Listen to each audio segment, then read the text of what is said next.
Oduu baay'ee keessaniif rifaasisaa, baay'ee keessaniif immoo oduu ajaa'ibsiisaa ta'uu danda'a.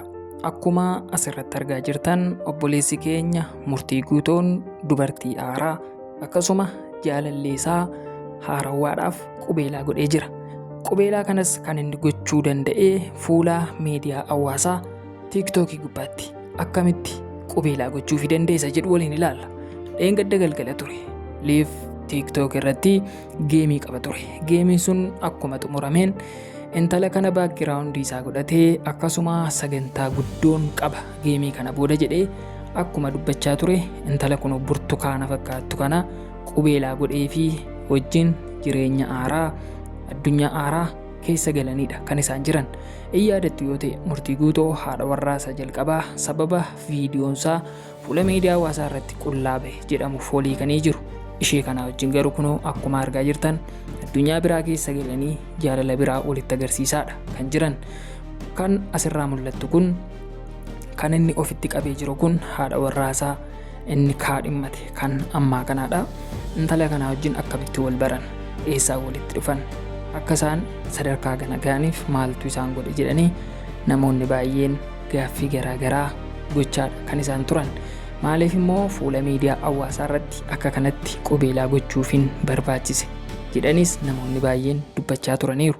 Inni karoorrisaa fuula miidiyaa hawaasaa TikTok irratti geemii qabate sana mo'ichaan akkasuma haadha warraasaatiif qubeelaa gochuudha kan inni barbaadee ture.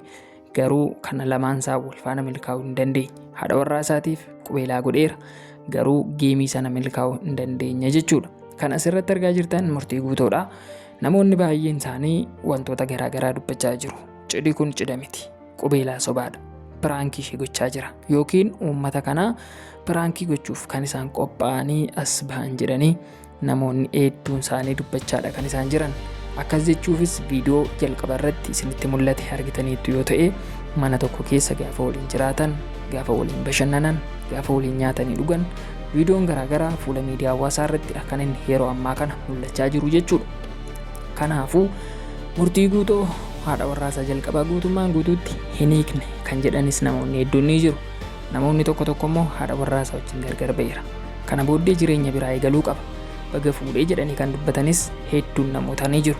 Yeroo ammaa kana gaa Murtii Guutoon haadha warraasaa lammaffaatiif qubeelaa godhee cidha ajaa'ibaas geggeessuudhaaf qophiirra jiraadha kan dubbatamaa jiru.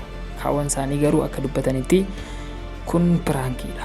Sooshaal miidiyaa irratti namoota bashannansiisuuf akkasuma yaada haaraa maddisiisuuf akkasuma yaada namooti hedduun qabatanii gara miidiyaa irratti ba'aa jiran dhimma siyaasaan kan wal qabatu busheessuuf waan itti yaadamee qophaa'edha jedhanii namooti baay'een ni dubbatu.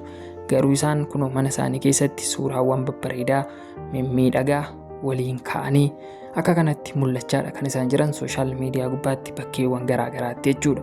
Namoonni Murtii Guutoo hin jaallanne yookiin isa jibban immoo intalli kun isa kasasaa jirti kan suuraa irratti argamtu kun haadha warraasaa jalqabaadha.